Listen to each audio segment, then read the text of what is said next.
Hey guys, something a little bit different for you today. For a long time I've wanted an air fryer, and I thought if we're going to get one and we're going to use it, why not include it on the channel and share our experience of using it, unbox it on the channel so you can get a closer look in case you're thinking of buying one, because let's face it, they are very popular at the moment, aren't they? So what enticed us to this one a little bit? Firstly, it's a good brand, isn't it, Ninja? They're made by the people who make Shark Hoovers. They make these air fryers as well. I don't know if you knew that. But this one has two separate drawers, as we said, but you can actually cook two separate things in the drawers at different temperatures, as we can see here. And at different times, you can sync them to finish at the same time as well. So other benefits of it as well are that obviously it's faster than an oven, so it can cook your food quicker. It's supposed to be healthier because you don't have to use oil, or you can use a lot less oil if it is required. And also the energy saving, because it's faster and because of the way it blows the air around, the hot air, and cooks in a smaller space rather than in a big oven, it can save you a lot of money as well. And on this particular one, it says, I'm sure it's up to 75% it can save on your bill. Abby, maybe you could talk us through this bottom section a little bit as well. Yeah, so these are the different types of programs that this one will do. So we've got the Max Crisp over here, which the kids are really wanting me to do some fried chicken. So maybe that'll be a bit of a healthier option. Air fry roasting, which would be good. It shows you roasting veg, or you could do potatoes. Reheating, that seems quite interesting because we actually don't have a microwave, and so things take quite a long time to reheat in the oven. So it'll be interesting to see how quick leftovers and stuff can be reheated using this. Dehydrate, so making your own banana chips, things like that, and brownies, cookies. It's supposed to be really good for baking too. Yeah, so here we can just see that the two drawers, zone 1 and zone 2. The brilliant thing about this is you can sync them both, so that, I mean, the image here is showing, is that chicken and veg, air frying and roasting, two different methods, but making them finish at the same time, which I think is really useful. Or if you need to just do one massive batch, you can make them both exactly the same function. And then over here we can see that you've got some non-stick crisper plates that go in the drawers, and these are all dishwasher safe. So yeah, it seems like it should be quite family friendly. Just before we take it out of the box, just to explain that a little bit more, it just said super hot air gets blown around the food to remove excess moisture and give it like a crispy finish. So that's one bonus of it. There's a variable control, temperature control, max crisp technology, an auto adjust fan, and all the things we've just mentioned there.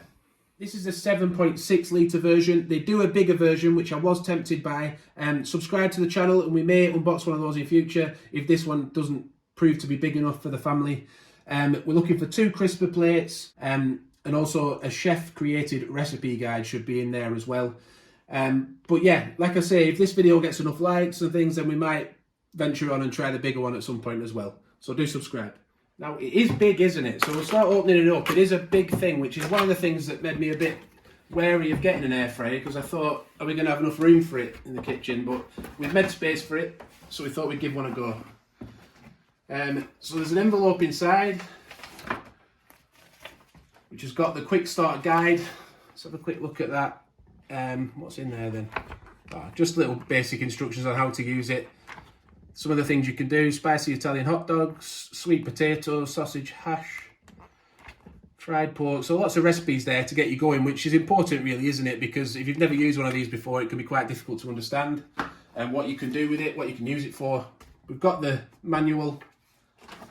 So then let's take some of the packaging away. It's exciting, isn't it, trying a new item like this? Right, if we have a quick look in top, it's pretty bulky. It's got some packaging in, so I think I'm going to have to try and get this out off camera. So that's the first look at the air fryer then. They've got a lot more stylish, haven't they? Some of the older ones, they didn't look quite as nice, but I do think this one looks nice. It's got a metal look. They are plastic, but there's a metal look to the handles, which is quite nice. So we'll get it plugged in and switched on.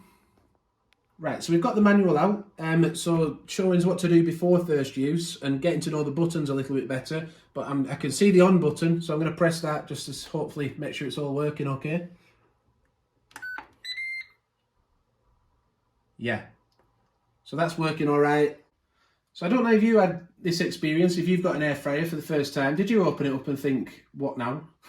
Because we don't actually know what to do just yet. So fortunately, we've got the manual here. It says getting to know your air fryer. It tells you what all the buttons do. It also says before first use, we need to remove all the packaging, remove anything that's in the sides. We've got some cardboard in here, so we'll take that out. It also said to remove these plates inside and wash the drawers out thoroughly with hot soapy water to make sure there's no chemical residue on them.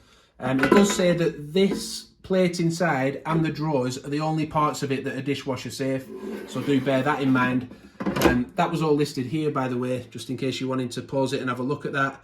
So we're going to do that now, and then we're going to familiarise ourselves with the buttons, and we're going to maybe just try and cook some basic chips in it just to see how it works. That's quite funny, actually. We've just pulled a kilogram bag of chips out of the freezer, and it's actually got this cooker on the front of it. So they're obviously, I think they said they were going to start adding recipes and how to cook them on the back of the packet. Is that right? I think so, yeah. Is there an air fryer recipe on the back of the packet? There you go. Oh yeah, down there. So in the air fryer, as it said, 15 minutes. So let's get on and put those in. Just as a reminder, the drawers and the crisper plates have been washed with warm soapy water. So we've got 500 grams in then of frozen oven chips. So we'll turn the machine back on then. Put it on max crisp setting, 240 degrees. If it was on another one, we'd probably be able to change those temperatures. If it was on the air fry setting, perhaps we'll find that out. But now we just go across to the time. It's set to 10 minutes. So I'm going to up that to 15. We'll press start. But also, I just wanted to point out that it did say for best results to shake the food at intervals as you go. So don't leave it in for a full 15 minutes. Maybe shake it once or twice. Oh, it says at least twice, doesn't it? During the cooking cycle for best results. So we'll do that as well as we go. So we've got about 9.5 minutes left then. So we best give it a shake. Our first shake, I think. That's good. You can just remove the drawer. I can feel the heat coming out. There's how the chips are looking already. Obviously, I don't want to leave it too long. Well, we'll give it a shake. Maybe I didn't need to take it fully out, but it's difficult to try and show it on film otherwise, isn't it? And we'll go for about another 5 minutes and shake it again. So at 5 minutes to go then, we're going to shake it for the second time. We wanted to show you that as you take the drawer out, the machine does stop, allowing you to shake and keep the time where it should be. But I also wanted to say it's not overly loud either. The fan on it, it's not off-puttingly loud. It's similar to the fan on an oven you'd have in your house, really.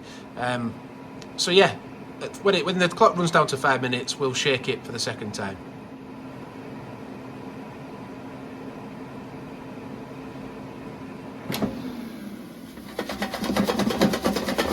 See, they're really starting to crisp up. And away we go again. So I've been given the honour of opening the drawer when it hits 0, and so we'll take a look at the chips and see what they look like.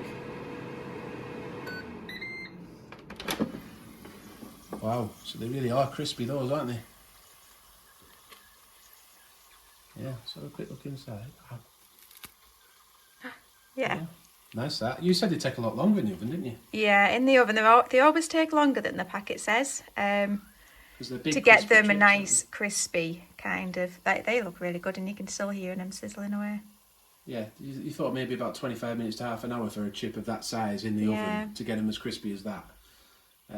So yeah, I hope you've enjoyed that. I know it's not a full review. We haven't ventured into dimensions of the machine or anything like that today. But if you do want to see that, we're going to have a play around with it. We're going to try and figure out how to use these sync features and match features and do two things at the same time. If you'd like to see a video where we figured that out, a review maybe, then do like the video, subscribe, hit the notification bell, and we'll see you soon. Thanks for watching, and bye for now.